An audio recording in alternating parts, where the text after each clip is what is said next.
for is just step by step, and then once I get a feel for practicing, exploding, playing, the recovery process, then I can assess where I'm going to play and how much I'll play. Tiger Woods walked into that room and didn't say a word for a long moment. Then he spoke, and the entire direction of professional golf shifted. No press conference, no prepared statement, no sponsor backdrop with carefully rehearsed talking points. A closed-door meeting at the highest level of power the PGA Tour has ever assembled. And the man running it wasn't the commissioner, wasn't the billionaire, wasn't a suit who had spent 30 years climbing the ladder of golf's administrative class. It was Tiger Woods, a man who hasn't played a full competitive season in years, sitting in a chair that was never designed for a player to occupy. That alone tells you something permanent has changed. Brian Rowlap didn't give Tiger a seat at the table. He gave him the table itself, chairman of the Future Competition Committee, the body created with one mandate and one mandate only: not to study reform, not to advise on reform, not to produce a document that gets filed and forgotten, to make reform happen, permanently, now. What Tiger brought into that room wasn't a polite wish list assembled for optics. It was 5 demands, built over years, aimed directly at the people who have run professional golf for decades without ever being forced to answer for it. And every single one of them threatens somebody in that building. Think about that for a second. Has a player, any player, in any era, ever held this kind of institutional authority over the circuit they competed on? Drop your answer in the comments, because what comes next is going to make that question feel a lot more complicated. For years, professional golf had been quietly rotting from the inside. Live golf didn't create the problem. It just ripped the cover off something the establishment had spent a long time pretending wasn't there. The product was bloated.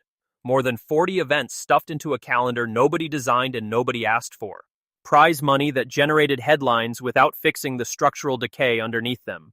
A schedule so distended that even the best television windows were being wasted on tournaments the casual fan couldn't distinguish from filler. If you asked someone who watched golf occasionally to name which events actually mattered, they couldn't do it. That is not a marketing failure. That is a product failure. Then Strategic Sports Group landed with $1.5 billion and a message that cut through every layer of institutional politics the tour had built around itself. Fix this or lose everything. Not a suggestion, a condition. The money came attached to expectations, and those expectations started at the very top. Rowlap was brought in to execute. His background wasn't golf, it was NFL Network, sports media, building audiences from scratch in environments where nothing was guaranteed. He understood something the tour's previous leadership had never been willing to absorb. Professional golf was competing for attention in a world full of things competing for attention. And it was losing. His first public move as CEO, the very first press conference at the Tour Championship, was to announce a committee that would redesign the sport from the ground up. His language was deliberate. He looked directly into the cameras and said the goal was not incremental change. The goal was significant change. Then he named Tiger Woods as its chairman. Pause on that. Tiger hasn't contended at a major in years. His body has absorbed damage that would have ended most careers a decade ago. By every standard measurement of influence in professional sport, recent performance, physical presence, active competition, his leverage should be declining. Every year without a competitive round should logically reduce how much weight his opinions carry in rooms where real decisions get made. Instead, Rowlap handed him more structural power over professional golf than any player in the history of the sport. Not advisory, not ceremonial. The actual chairmanship of the actual body making the actual decisions. 6 players joined him: Patrick Cantlay, Adam Scott, Camilo Villegas, Maverick McNeely, Keith Mitchell. Different generations, different relationships with tour politics. Alongside them, 3 business minds chosen for exactly one reason. They knew how to build things that actually worked, including Theo Epstein. That name matters more than it appears to. Epstein rebuilt the Cubs from a century of losing into a dynasty. He doesn't attach himself to projects built for show. His entire career has been built on one discipline: identifying broken systems, dismantling them, and rebuilding with a logic that makes the old way look embarrassing in hindsight. His presence on this committee wasn't for credibility, it was for method. Tiger carries the demands. Epstein and the business minds build the frameworks to execute them. The players on the committee provide internal political cover. Rolap stands publicly behind all of it and absorbs the heat from everyone who would rather this wasn't happening. That structure is why this committee was different from every player advisory group the tour had assembled before it. Previous committees advised. This one decides. Tiger arrived at that first meeting with a list he hadn't assembled in the weeks before the announcement. He had been building it for years, watching professional golf repeat the same failures in slightly different packaging, with nobody positioned to force the issue. Now he was positioned. Here are the 5 demands he put on the table, and one of them produced a silence that nobody present has been willing to fully describe on the record. You will know exactly which one when we get there. Demand number 1. Cut the schedule. Tiger pushed to reduce the primary calendar from over 30 events to approximately 20. Starting after the Super Bowl, finishing before the NFL reclaims the sports audience in September.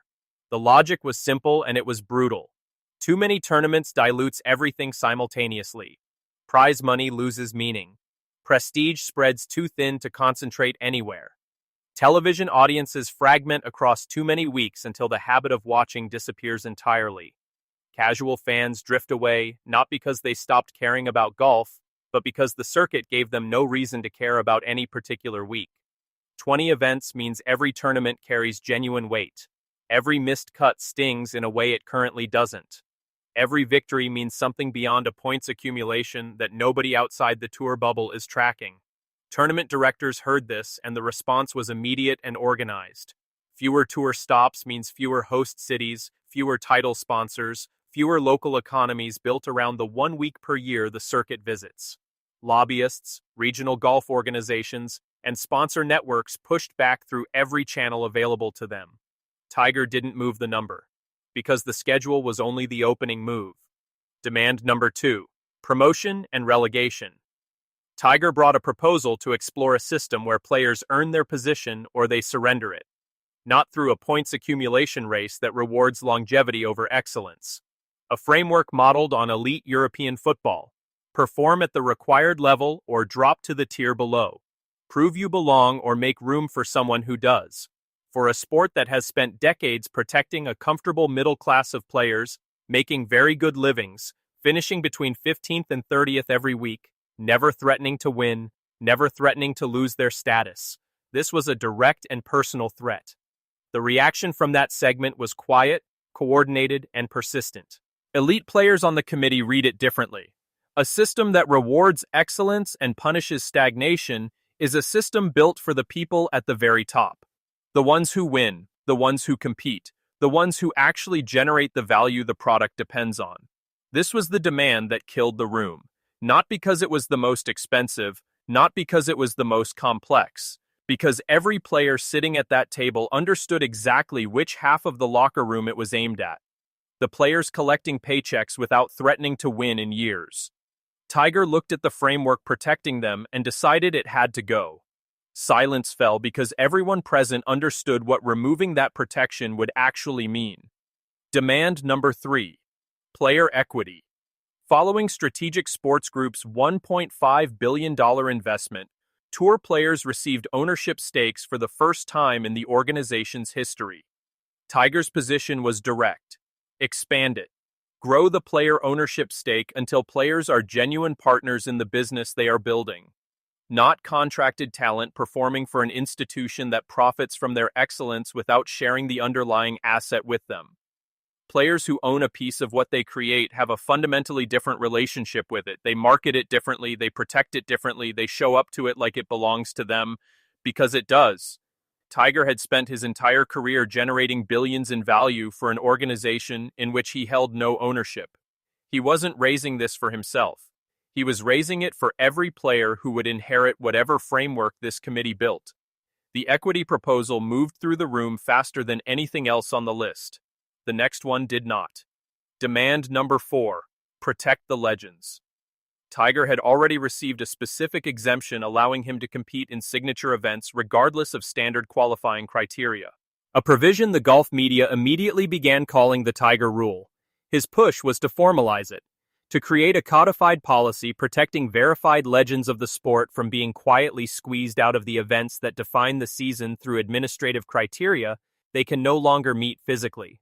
Pushback arrived from multiple directions simultaneously. Younger players and their representatives asked the obvious question: who defines legend? Where exactly does the threshold sit? Who decides who qualifies and who gets told they don't quite make the cut? The potential for political manipulation was apparent to everyone who raised it.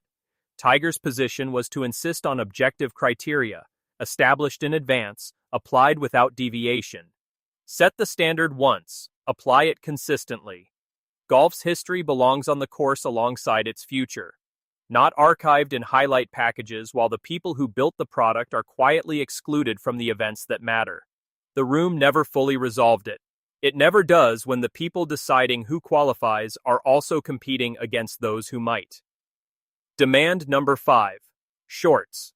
Tiger Woods had been pushing for tour players to wear shorts in professional competition for longer than most current cardholders have been members. Against schedule restructuring and relegation systems, it sounds minor. It is not. Shorts are the single most visible and persistent symbol of a circuit that has consistently chosen tradition over logic for as long as anyone can remember. Fans wear shorts at every event. Caddies now wear them on the course. Every amateur golfer in every country on earth plays in them without a second thought. Tour professionals, in summer heat, on courses baking under television lights for 5 hours a day, are required to wear trousers, because that is what has always been required. Full stop.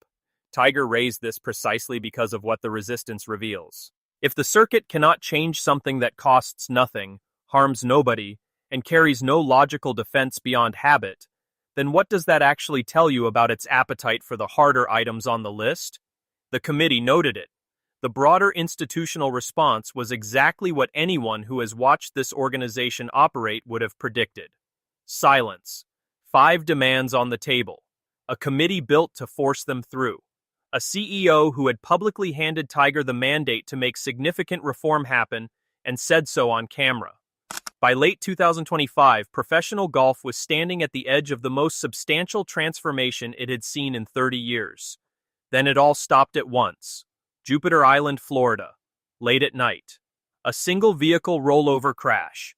Tiger Woods, chairman of the Future Competition Committee, the man carrying the reform agenda, the most consequential appointment Brian Rowlap had made since taking the job, was arrested on suspicion of DUI.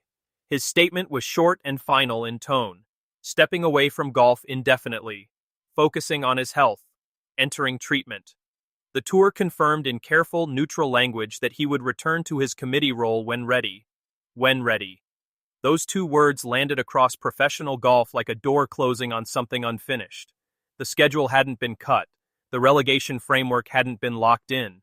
The equity expansion was still being structured. The exemption policy remained unresolved. Shorts, still untouched. 5 demands, all mid-process. And the one man with the mandate and the leverage to force them across the line had just left the room. The people who had been quietly resisting Tiger's agenda didn't celebrate. They understood something more uncomfortable than a victory. A power vacuum had opened at the exact moment the circuit needed pressure to continue most. Without Tiger in the chair, the locked doors don't disappear. They just stop being forced open. The committee still exists. Epstein remains involved. Rowlap hasn't reversed course publicly. But the difference between a reform agenda driven by Tiger Woods and one managed by a committee operating without him is not a small difference. It is the entire difference. Professional golf is holding its breath right now. Reforms that looked inevitable 3 months ago are suddenly anything but. And every person who benefits from the old structure is doing what they do best in moments like this. Waiting. Personally, I think the establishment runs the clock.